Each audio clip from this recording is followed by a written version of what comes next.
information, and he changed the domain to siloworld.net. Right. And then he would still host it. And then all of a sudden, but see, I still couldn't update it. And so David, when he said, well, I'll just update it. Here, Gary, you can do it.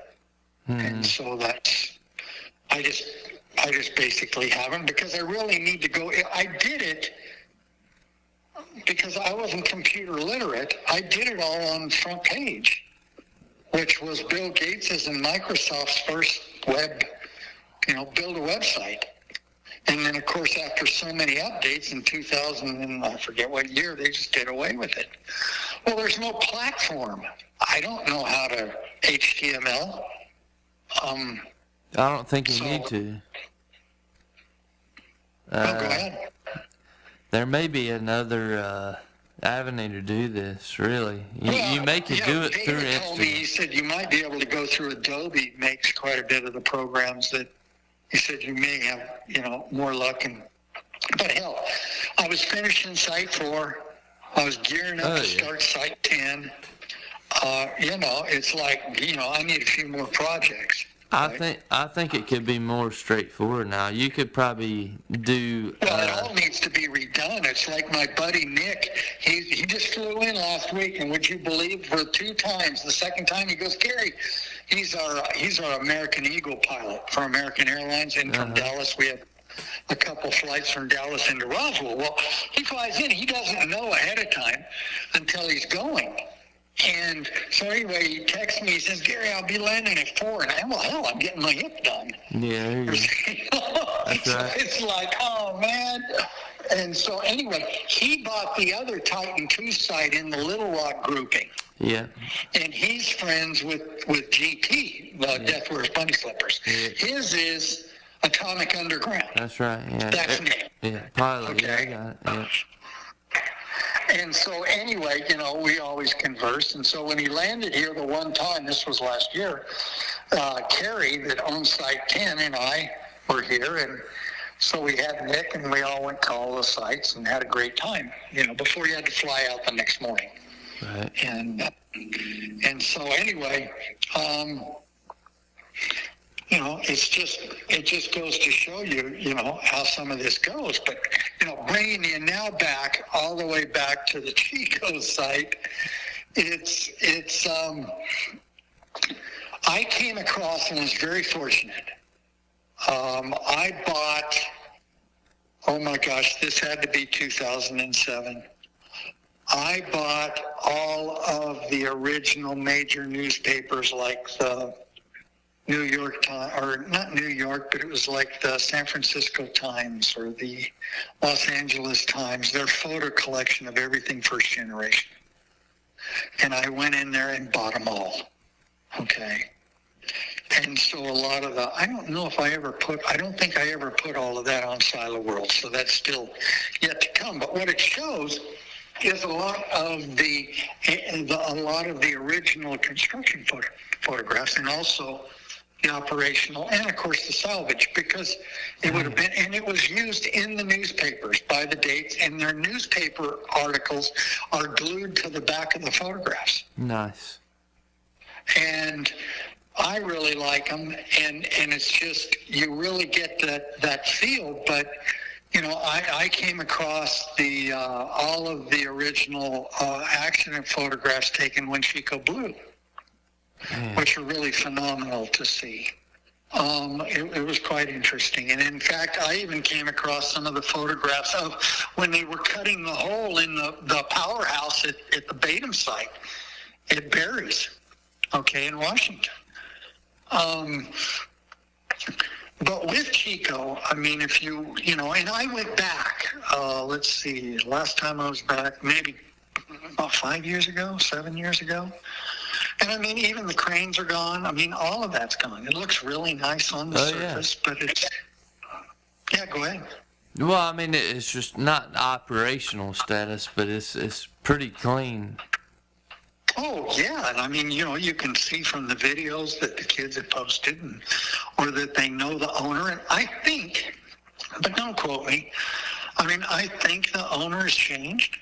At some point, somebody very reputable, and doggone it, I can't think of who it was, told me there was a land swap. And I'm not too sure how all that went. And but I mean the Chico site, you know, there's nothing in the silos. It's not like Beatham. No, I mean, it would be more like Royal City. Yeah. Okay, Site C. And nobody's going to get inside of, well, I'd love to get inside of Warden. I mean, if I could ever get the final permission. I mean, at one point I thought about buying Warden. It was the closest one I was going to make a run on. My aunt had sent me an article that there was a fertilizer explosion. And if you go down the launchers, okay, rappel down, the doors are taken off. Okay, whether some were laying on the surface, the other ones I imagine they threw in the bottom of the launchers. Which some of the launchers had a few feet of water, some 50, some may 100 feet. You can see the tunnels that led to the cableways and to the propellant terminals. Okay, they're bricked over.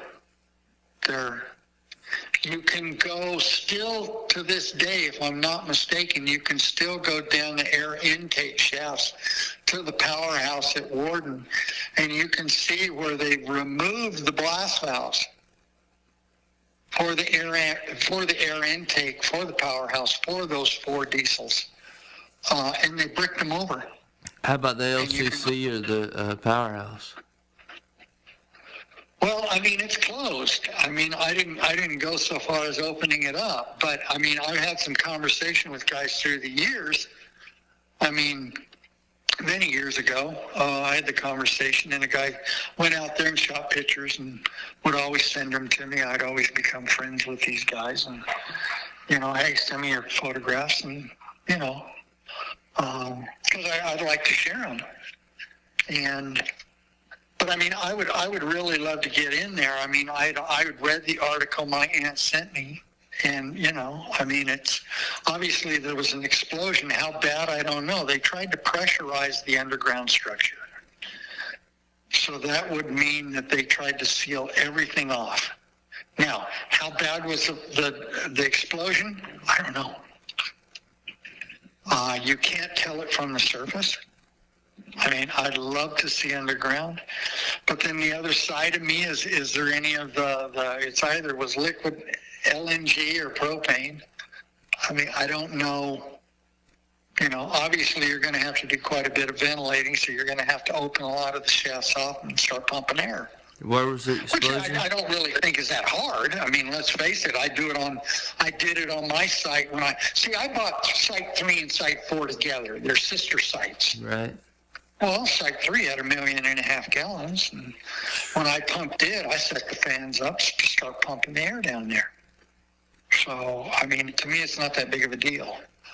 But, I mean, I'd love to go down there and just, you know, take a look and see what was there. We know Barry's got a full crib. All 3 of his launchers have cribs. Yeah, that's right. Yeah. Same thing with the Royal City sites, because they scuba dive out of Pasco. That dive club goes out there. And see, I used to be a diving instructor. So it's almost comical. I mean, I really thought about this as maybe, again, when my hip gets better, I always wanted to go there because as a kid, I remember going there. You know, you don't hit water till you're down the cableways. Why did they leave the cribs in those 2 and not the third one? Why did they what now? Why why were the cribs left in those 2 sites and not the third site? Well, they may be, just nobody's gotten into Warden. Okay. I mean, I would anticipate. Look, it's a guess, but I'm going to call it an educated guess. Look, if you got full cribs in 2 other sites, what's the possibility that the third site's got them too? And it's probably Warden probably. Now, here's the kicker. At Warden, we know flooded. The cribs are missing because many of the doors are open. And if you look at the present day photos of Warden, you'll see there's no crib.